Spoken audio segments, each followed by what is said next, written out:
Good morning, Dougie. I tell you what, we are getting some red hot paddlers in boats at the moment. It's like it's a super league of dragon boats. All the best surf ski paddlers in the world, we put them in a dragon boat, right? They've never been in a drag, and they're all surf skis against the diggers. Are we stealing paddlers? Borrowing them. What makes Canada such a strong international global team, and what have you done to give yourself that edge? Paddling is actually part of Canadians' DNA. The next 10 years, what's coming on for Canada? You want me to give you all our secrets? She's on the spot. Come on, Canada. Le championnat des clubs. Ah, ooh la la, je ne sais pas. Oh, oh, oh.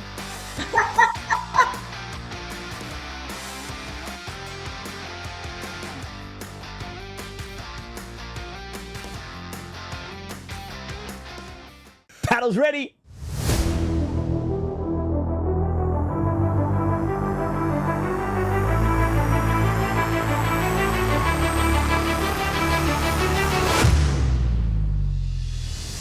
This is Paddles Ready, the global voice of paddle sports. Live commentary, race coverage, athlete stories and expert analysis from across the world of paddling. From dragon boat racing to ocean ski, this is where the competition, the culture and the stories come together. Let's get into it.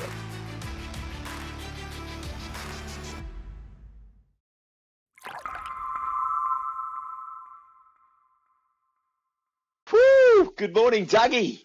Morning, Hando. How are you? Oh, I tell you what, we've gone all the way to the Canuck territory. Julie Robitaille. Wow, good to have you on Welcome, board. Julie. Welcome. Thank you guys for having me. I'm very excited about this. Well, look, we've been talking about it for a while. For the viewers, we've got a great guest. Julie was with us in Brandenburg. Actually, Julie, you were commentating with me in Italy as well. I remember you came up and said, "I want to do the 2000s." Yes, I tried that, but it didn't work out. But yes, we did have a chat in Ravenna, and then you chased me down in Brandenburg. And that's where I got to meet you, and you came and did some comment. Yeah. And Yep. that's that, and all that led to today, right? Oh, absolutely. So for all the people tuning in, Julie is the El Presidente of the Canadian Dragon Boat Federation. Yes, Dragon Boat Canada. Dragon Boat Canada. And we love that. We love that national anthem, "Oh Canada," and we hear it a lot in Brandenburg. So, Dougie, it's an awesome. This is me up early. You're up early, and Julie's just about to be 1 o'clock after the thing. So let's get straight into it. We're paddles ready, and we're talking with Julie in Canada. That we are. And the first thing that comes to mind with me and Julie and the Canadian team, Nick, was that 500 in Brandenburg. You were just pipped by the Chinese. It was one of my favourite calls. But I didn't realise how strong an edge and how strong your team had become globally. And I guess going forward and asking the questions, what makes Canada such a strong international global team, and what have you done to give yourself that edge to be as good as what you are in this current day? It's a very interesting question, and when you look at it, because Canada, we are a very northern country, right? We are not on the water 12 months like a lot of countries have the opportunity to paddle all year long. But I think to understand what makes us strong in the dragon boat universe or community, you have to understand the Canadian history, the history of Canada and the culture of Canada. So what I mean by that is Canada is a very vast territory with tons of water, like lakes, rivers, and all that. And it goes all the way back to our First Nations communities that would actually canoe around Canada. That was their transportation system. That was how they would transport food. That was materials, like people all around. So paddling is actually part of Canadians' DNA. We've been doing it for centuries, right? So it's ingrained inside of us, even though we don't have the opportunity to paddle all year long. And just a bit of that being said, you have to look at also the history of our organization, our association, Dragon Boat Canada. So the sport has been present for over 40 years here now in Canada. And the association of the first association for dragon boat was actually started in 1994. It was called the Dragon Boat Racing Culture of Canada, and it had been created because there was a women's team at Falls Creek. There's a dragon boat club in Falls Creek in BC. With Carmody Jane. Absolutely, that wanted to race at the IDBF, and you needed to have a national organization. So we're all the way back into 1994, right? So it started there and it evolved. And so Dragon Boat Canada, in the form that it currently exists, it started unofficially in 2004, but we do have somebody right now working like a staff, if you want, for Dragon Boat Canada since 2006. And we've just been building on that. We have a great community here. We have the association has created committees with devoted volunteers. Since 2007, we have our bylaws that obviously all of our documentation's upgraded and reviewed every cycle. So yeah, and it's a very athlete focused sport here, and we take care of our people. So Doug, I find it fascinating that you remember that race. I hope you realize that like in all programs, Canada is strong. You actually There's some other stuff, Julie. There's other stuff, but that was just one of our favourites that we commentated.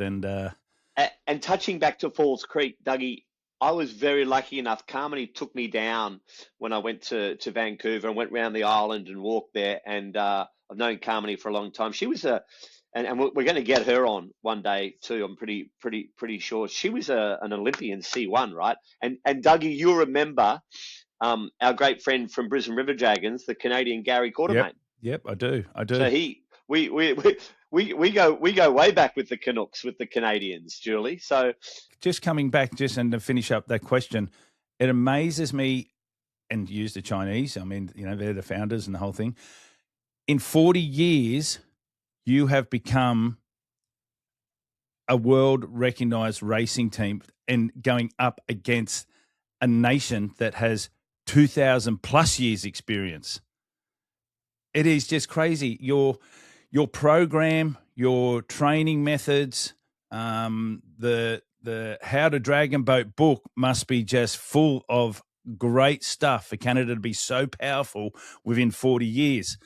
And then that leads to a big passion of Hando's and mine is the youth participation, your youth program. What is the pathway? I mean, it's only been 40 years. What's the pathway of the youth, and what could you be doing that is better to make Team Canada even better?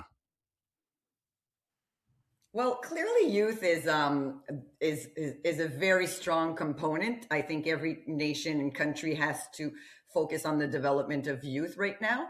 So if we were to go back to what I would have done maybe differently, or what we could have done differently, there was an opportunity in the past to have maybe have created stronger bonds in the education systems here. Like in Canada, you have Canada, but there's countries, provinces, and every provinces has their own education system and rules right there.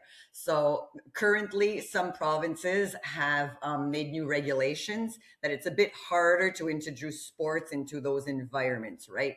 So going back, we sort of missed that boat years ago, but we were still building a strong community and a strong, everything we have about Dragon Boat in Canada. So I think moving forward, it would be that we really have to focus on that. In Canada, a few years ago, we changed the category from 24 UPS. I don't know if you were aware about that. We changed the parameters of that because we were sort of losing some of our youth that were in the good age category, but if some people were no longer decided not to go to university or whatever, they could no longer paddle in that category. So we're changing the parameters of that. We're actually keeping those people included in the sport a bit more longer. So they don't have to disengage when their friends keep on going to school and they don't because they choose another path or whatever. So that's something. And being so cold up in Canada, has the ice dragon started taking off? There was a few in the past, but no, it's not really a thing yet, ice dragon boat. It's very impressive. I have personally done it, and but it's not the Well, that's thing, on our bucket list. We're taking the podcast to Mongolia, aren't we, Hando? We're going to go to Mongolia, and there'll be no snow. It'll just be ice, where it'll be going backwards. I think ice dragon boat is it's more about getting all your crews together and actually in a boat, but it's not quite the same thing. Yeah. And you were talking about vast in Canada. Like, Australia's a big place, and our weather conditions are a bit more conducive to paddling all year round. I ran into, after Dougie, you were talking about the strength of the juniors and the clubs, and we can touch on that again. But I think it was the first time, and correct me if I'm wrong, that China had been beaten in that straight race. Canada got a gold medal in the World Nations, correct? You're challenging me on that, but I am pretty sure that yes, because when I saw the excitement of that team when they got off the water, I would concur. It's the first time in that premiere. Yeah, and it was their objective. They've been striving for that for many, many, many cycles. So yeah. And Dougie, just like when we used to be in Hong Kong, where we first started paddling, you had a lot of the what do they call them? The Chinese-born Canadians, the CBCs, like the ABCs and ABCs, and it's a massive community in Canada, which evolves with the culture. And you alluded to the canoe. So, and I know, Doug, you know me, going off tangent a little bit, but. Well, you've probably heard about people like in Europe will refer to the Canadian canoe, right? Yes, that's what I was going to, C1. Yeah. But looking at the size of the team you guys took to Brandenburg, it just shows how strong the country is in dragon boating. That was a big squad that you guys took. Absolutely, and watch us moving forward. So, going with us going forward here on the podcast, Hando and I have been talking a fair bit about 2032 Brisbane. We've got the Olympics coming up. Dragon boating always is an Olympic sport. It was a trial sport. I think the Chinese back in, a few years ago. Far as Canada goes as a country and as an association with dragon boating, are you into the participation, or are you looking at going more elite? Are you going to try and manage both of them, or have you got your foot in one camp and not so much in the other? Where's Canada sit as far as elitism, professionalism, or participation? No, thank you. Very interesting question. I say that, like, what you guys see of our Canadian teams and crews and what we bring to worlds and to club crews is our elite, right? But I think that one thing that we do very well in Canada is to balance both out. We do have the recreational level. And in Canada, we have around 230 clubs across the country, different clubs in different sizes and all that. We have overall in a year 250 dragon boat events. Some are smaller, they go from 6 maybe teams registered to that event to all the way to 300 events. So 300 teams that might be registered to an event. So I think that we something we do well here in Canada is really balancing it out. We have over 100,000 paddlers here in the country, but you only see our elite paddlers that go to the international events and to the IDBF events. But the balance is already there. So I think it's just to continue pursuing that. And one thing I think that would be interesting to move. Well, yeah, let's leave it at that. But yeah, I think the balance is already there. So I threw this question to Hando in one of our takeouts where I don't tell him what we're doing and I give him a bit of a controversy. I call it controversy. A question. Can you, Mike, and this is just going on from what we're just talking about. Does Julie from Canada right now, do you see this, our sport, as an Olympic sport? Or is it just going to be a participation sport? She's on the spot. Come on, Canada. No, but who would not? Just generally speaking, what sport would not gain to have visibility in the Olympics? So I think that anybody would like to support that. At what price? That's the question. I think it would be great if the Olympics would bring us in as a standalone sport, like like that the IDBF be introduced like to the IOC and all that. So Well, that's what it is, Julie. Dragon boating, and we talked to Claudia, it is a sport. It's not a discipline. It's its own sport. yes, but like there's a whole political issue there that like I don't want to extend because I'm not in the international level, so that's not my conversation. But the IDBF currently, I respect that they are the world governing body of Dragon Boat. And I would like to see them have a seat at the table and actually bring us into the Olympics. For me in Canada, of course, we would love that. Getting Dragon Boat into the Olympics as a standalone sport, we would actually have access to funding. We do not have funding here in Canada for Dragon Boat, so that would help us a lot. I know it's different but for different countries, but that would be something that would help us do that. Some ideas about that could be interesting because many sports have a Olympic format, right? What you see at the Olympics is not necessarily the format that they race usually in their sport. So maybe we have to review and do something like that. Like small boat could help that. Maybe para could be our way in. Para is a division. Para Dragon Boat, para athletes is very strong and developing very strong. Maybe going through the para, like maybe that could be a path in. There's many things that could be interesting there. But yes, like for sure, I'm in full support of having Dragon Boat in the Olympics. And I do understand the Olympics, the challenges they have of bringing us in with our standard boats, our big crews, the large number of athletes that they would have to bring in. So, well, similar to rugby sevens, they had to do they can't do the 15, so they brought the sevens in. We've got the small boats, and it's still electric when you see these premier teams, and it only has to be elite because that's the Olympic. It's the best of the best. of course, like you would not see like in the Olympics, like it would be our premier programs, it would be our strongest programs, it would be our strongest athletes. Yeah. And you do it well, Julie. Canada does it well as a business. Like you've got, I think we're going to be interviewing a Dragon Boat Jim, but Matt Smith and a lot of all the different provinces, they do it so well. Well, Matt Smith was a very important like player. Like he was president also for Dragon Boat Canada for years. He's part of the people that set this up. Like our nationals, like we have nationals here since I think it's 2006 that we hold nationals every year. So we have very strong teams. Like any country or like everybody should come race us at nationals. When you look at the club crews, who's on the podium, like Canada always has teams on those podiums, right? Absolutely. Like you're talking globally. Dougie, did you want to touch on, like, obviously you got a bit of, is there a French twang in there, Julie? What do you mean by French twang? Like what does that mean in Australia, Nick?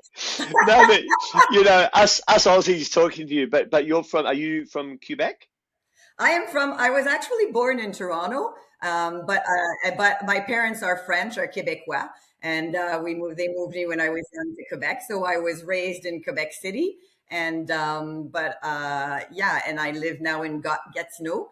And I paddle and I train with Bytown, which is a club here that you've seen, the neon yellow. So yeah, the famous neon yellow. Actually, I ran into in Berlin airport the French guy with the red hair. What was his name? David Maréchal. Oh well, he was French too. Yeah, there we go. He must have been a French Montreal, and he's from Montreal, and he has paddled on both our premier and our senior A teams. So.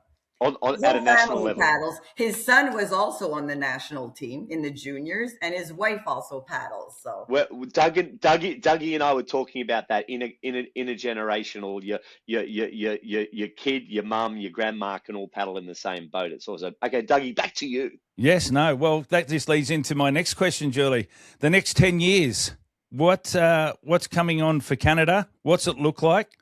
What have you done that's right? And where can you be better as a country as far as dragon boating? You want me to give you all our secrets? No. Well, we got Tommy coming on soon. We'll have a USA Canada interaction. It'll be great. Tie the question in, what's in the next 10 years, along with your recent world champs, what you got right, what you felt you got right without having to tell us your training regimes. Don't put that out there. But what did you get right at the world champs, and then going forward, where are you going? I see where you're going with this. So, what did we get right at I think that our biggest strength in Canada is our coaches. We have like our coaching system, what we are doing, our coach development programs, like we are doing great on that. We also have a succession plan. When we have coaches, we have high performance coaches. We have people learning from those high performance coaches. So there's a strong structure there. And I think that's what is showing with the athletes, right? The results you get with the athletes come from strong coaching and from a strong plan of making sure that we always have people to come back in when other people decide to retire or move out or whatever. So it's the whole succession and the quality of the coaches that we have here in Canada. Like it's amazing what you can get here in terms of coaching. So that is the major thing that shows in the results that we get as much at Worlds at Club Crew, because we have very strong clubs too. So it's all about the coaching that we have here. In the moving forward, what can we do in the next 10 years? I would love to develop youth even more. Right now, our youth is coming a lot through our seniors who have children that are coming into the sport, but we would like, so that is a great way to introduce people to our sport.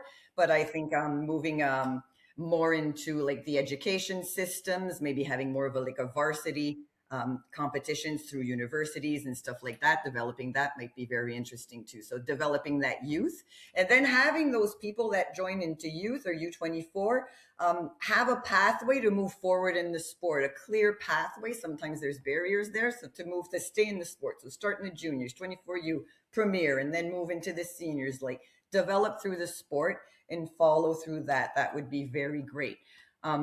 Other things that I would like to see happen just at Canada, like the challenges that we have right now, our sport in our community has grown very much. So I would like at Dragon Boat Canada, maybe we have a bit more staff. We are lucky that we have tons of great, amazing volunteers on our committees. We have numerous, you have no idea the numbers of committees and dedicated people we have on board here at Dragon Boat Canada. But I think at an administrative level, we need a bit more help. We have one person, and that person is pretty overwhelmed right now. So like I would like to be able to bring somebody else in there.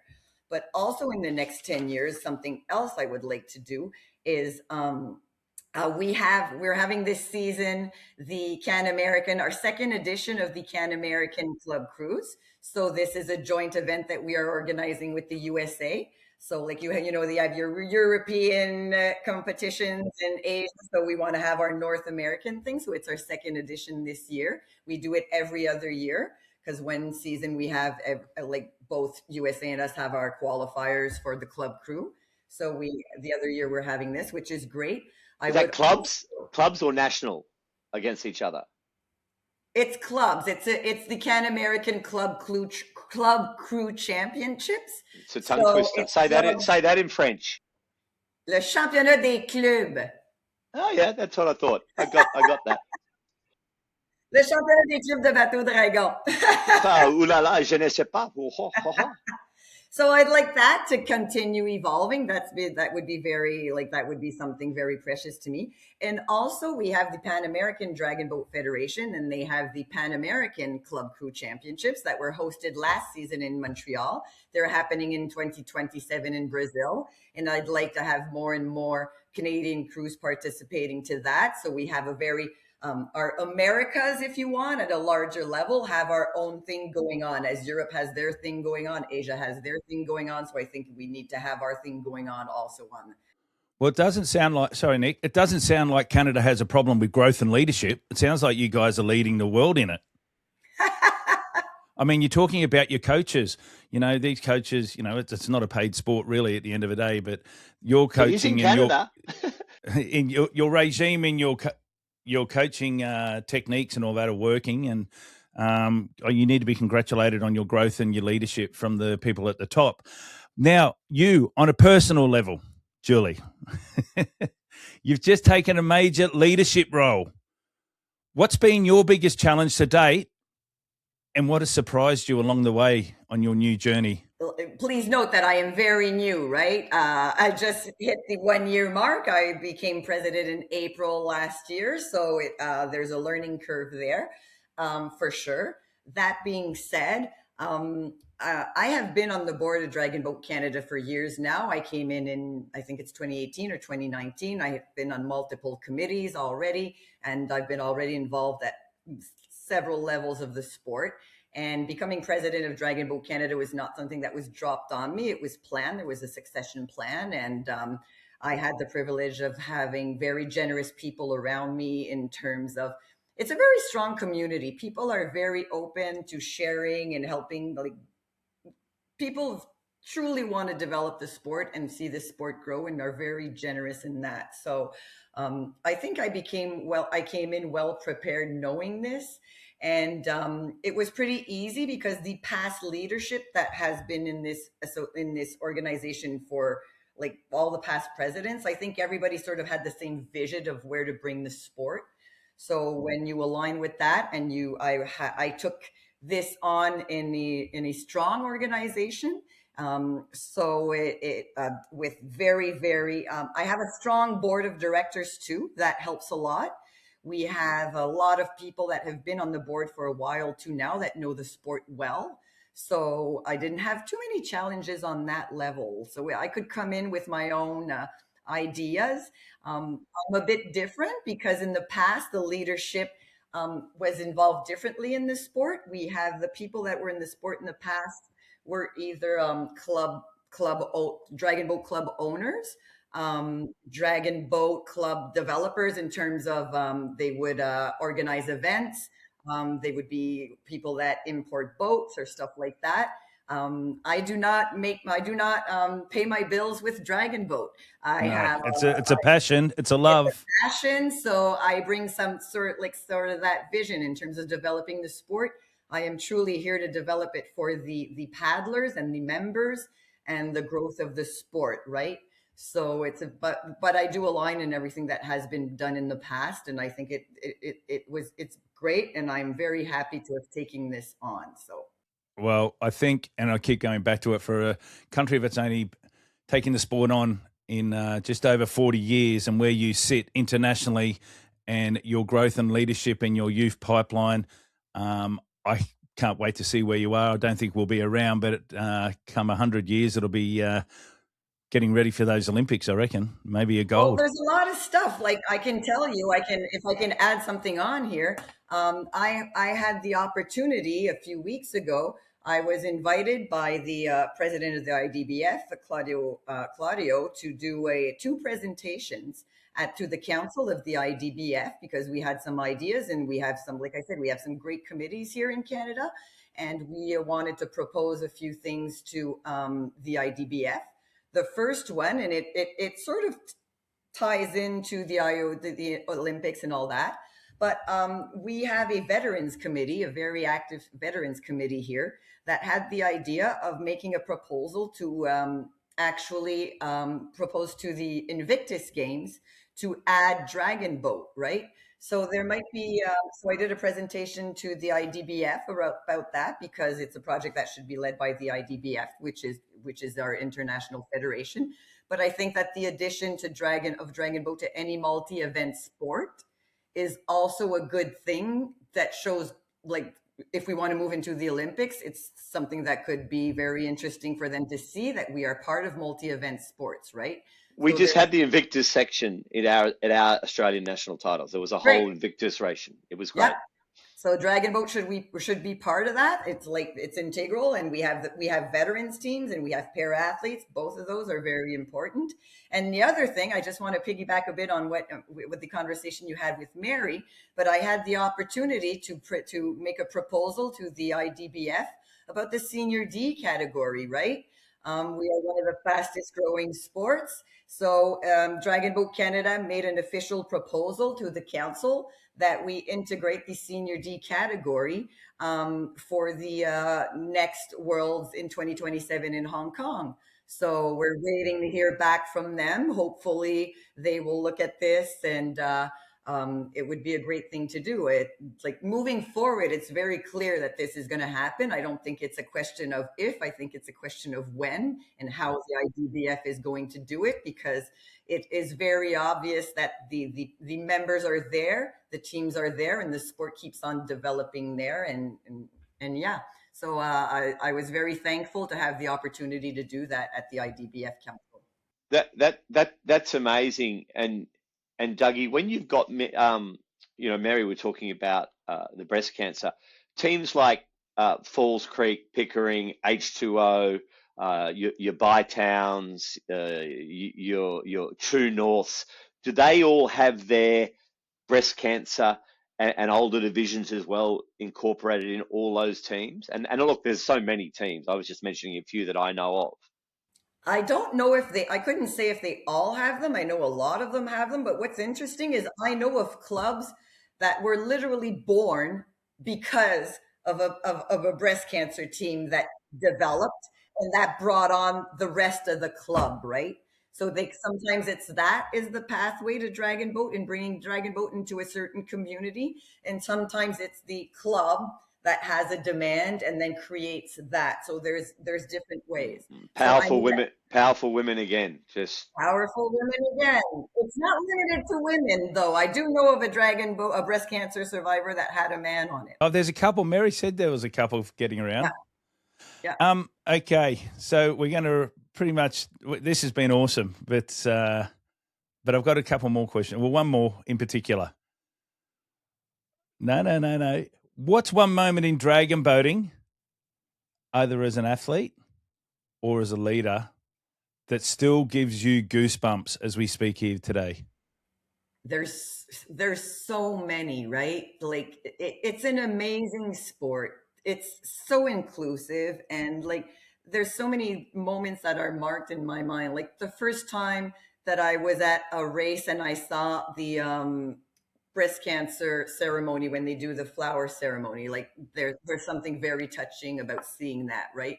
To this day when it happens, like sometimes I'm doing something at an event and as I have to stop and just take that moment in. I think it's a beautiful moment that we have as an athlete. Winning gold at a CCWC with your team is very, very interesting. It's something I saw that in Ravenna. And like we won, and it was like we broke at the finish from the rest of the boats and just opening up and finishing like 3 boats in front of everybody at that 500-meter line. It was something that was incredible with the team. So, and I was recovering from an injury at that time. So for me on a personal level, that was very marketable. But like having so Doug, so like I coach, I paddle, I steer, I drum. So as a coach, having my first athletes that I started out years ago make the national team in different divisions, age categories, that is something that I really appreciated. I was very moved when they got selected into those categories.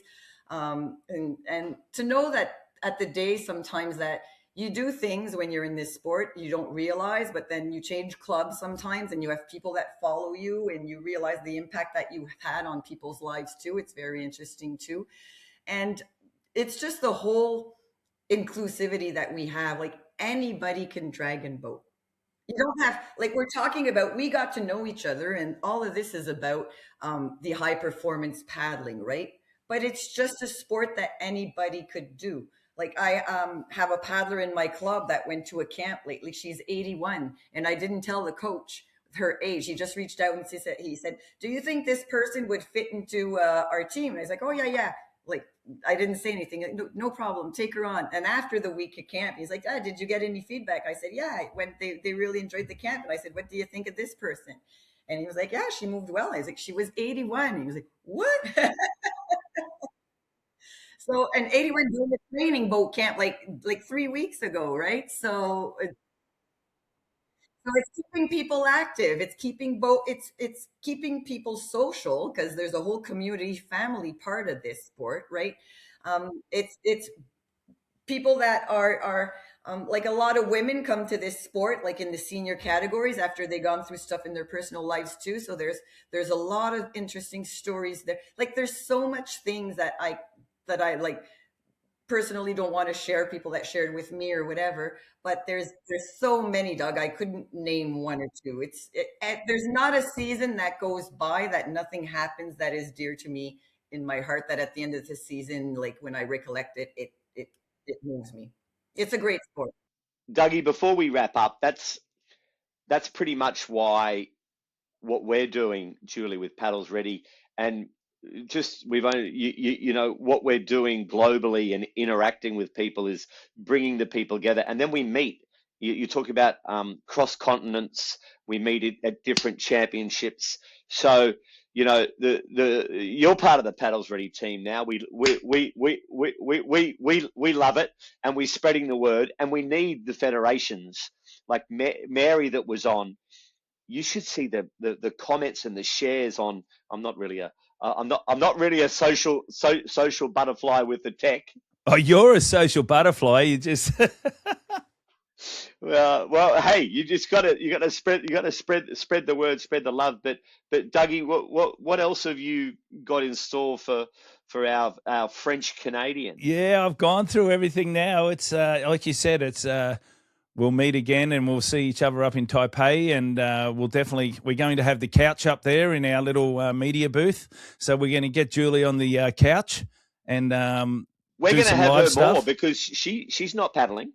She's going to be on hand for Paddles Ready to grab people, and that's the interaction that we've got. We want to activate these events, like you saw, and we started off in the club cruise in Italy, and the interaction was fabulous. And then we took it to a whole different level in Brandenburg, Dougie. Like the people responding. So as Julie mentioned, like she's there on a Canadian representation, not as a national team. Is that correct, Julie? Absolutely. Well, it's a club crew, so it's not national team in Taiwan. So yeah, so I'm going to have a lot more availability there. So yeah, maybe you'll kick me out at some point. More time with us on the foreshore doing interviews, and 60 seconds with Julie. I can just see it. But other than that, I reckon we have absolutely nailed this podcast this morning and this evening over there in Canada. Julie, thank you so much for giving us your time. And I know people around the world are going to be listening and on their way on the radio or, on the video itself. But giving your time to Hando and I, we truly loved having you on the show. I want to say, I would just like to take a second and switch to French. Et je voudrais saluer toute la communauté de Bateau Dragon au niveau international. Ça me fait plaisir de participer à ce podcast aujourd'hui avec Nick et Doug. Et ça va me faire plaisir aussi d'être à Taïwan et de tous vous voir sur l'eau. N'hésitez pas à venir me saluer. So thank you guys. This was really fun. I hope we get to do it again. And yeah, I hope I was a bit interesting or... And we go viral like Mary did. Absolutely. Well, I'm Hando. I'm Dougie. This is Julie, and we are Paddles Ready. Give us a Paddles Ready, Julie. Woo!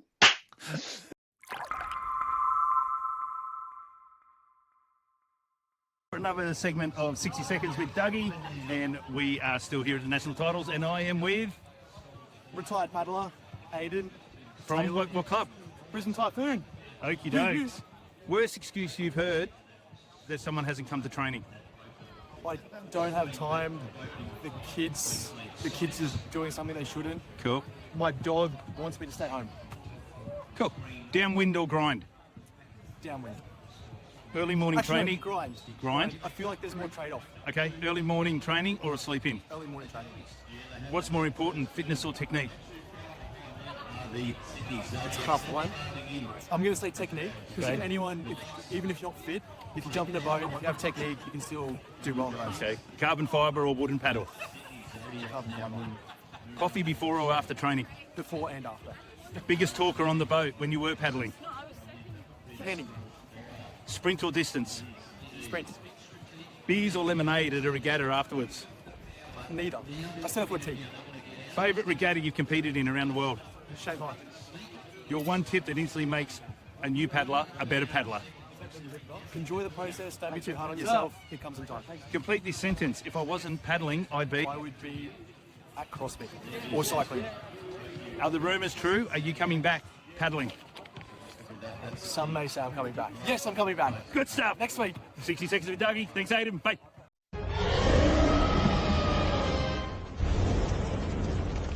Nico. Dougie! It's hot take time. Oh, here we go. You know, He's trouble. A bit of I'm a always Hando. in trouble. I'm always in trouble. Guys, I'm always in trouble. Hando's hot take. Or Dougie's hot take. I don't know. We'll talk Hando's to the handout, Dougie's hot take. Yeah, there you go. What do you got for me? Mate, my hot take, I'm noticing, geez, there's some big paddlers coming over into our sport. And are we stealing paddlers? Like, I'm just putting it out there. What do you mean, from other clubs or? No, like disciplines. I'm noticing there's a lot of outrigger guys, girls coming across, surf ski, canoe. Stand-up Paddleboard. Where are they? That's Is there a push by the movement, by the federations that they're getting? Because I tell you what, we are getting some red hot paddlers in boats at the moment. athletes coming across the outriggers. Yep. That have come across those Wairo 100 waters that I've seen. Oh, yes. Wow. A lot of outriggers. In America, great cross training. Yep. They're coming up. There used to be always a bit of a contention. Oh, no, we're outriggers. Oh, we're dragon boaters. But no, I've been seeing it come across, and it's great. It's great cross training when the outriggers have their sprint worlds on. Yeah. But imagine, like, you're talking about the Olympics, those K1, the C, like, what's her name? Jess Fox. Imagine her at the front of the boat. Jess, if Anyone you're watching. know Jess? Yeah, I was going to say, Jess, if you're watching. Foxy! get yourself up to Queensland and come have a paddle with us. Oh, but yeah, surf skiers, outriggers. It's like, remember back in the 90s, the Super League era, and people were poaching, paying big money for footy players. Union to league, league to union. And there was all this code swapping and this and that. It's like it's a Super League of dragon boats. But the athletes that are producing, can you imagine if it was in the Olympics? I don't know. You'd have the dragon boaters, your outriggers, your surf ski paddlers. Actually, one year in the Shamal in Dubai, 2011, when I did our first Paddle for the Planet, we had Clint Robinson, David Mocker, Oscar Chalopsky, all the best surf ski paddlers in the world. We put them in a dragon boat, right? They've never been in a drag, and they're all surf skis against the diggers. Was Kenny Wallace in that team? Maybe he was. I don't know. I can't remember. But they, mate, Australian watermen. So all you watermen, I don't know. It's a great hot take. Well, I'm seeing it, and I'm down there, and I'm on the coalface all the time. And I am seeing some red hot paddlers coming from other forms and other disciplines, and they're jumping in the boat. Are they going to go back? Are they going to steal dragon boaters across to their sports? That's a good question. Again, lots of ex-Ironmen. There is a lot of a lot of ex-surf ski paddlers. Yeah, that that'll hop in a boat because it's about pulling that water and hitting that catch, 100%, and understanding the water and just ripping in. Yeah, it's good. So that was my hot take. I wanted to get your take on it because I love it. We're getting some really good paddlers here at the moment, and if we have to steal them or we have to load the boats up, so be it. Borrowing them. Borrowing them. Oh, okay. Anyway, that's good. Awesome. See you later. Bye-bye. See ya. Hando, another one done. What's your thoughts? Woo! I'll tell you what, the newsletter's going out. If you guys haven't given us your email address yet, you'd better because we've dropped another one just now. Exactly. So get on the website, subscribe, scroll down, do what you have to do. Get on Spotify. I don't know if you subscribe on Spotify, but if you're on Spotify, get on it and watch Paddles Ready. To you viewers out there, like, subscribe, and get on us. All right, Hando. Catch you later. Bye for now. See ya. This podcast is brought to you by PodPro Australia.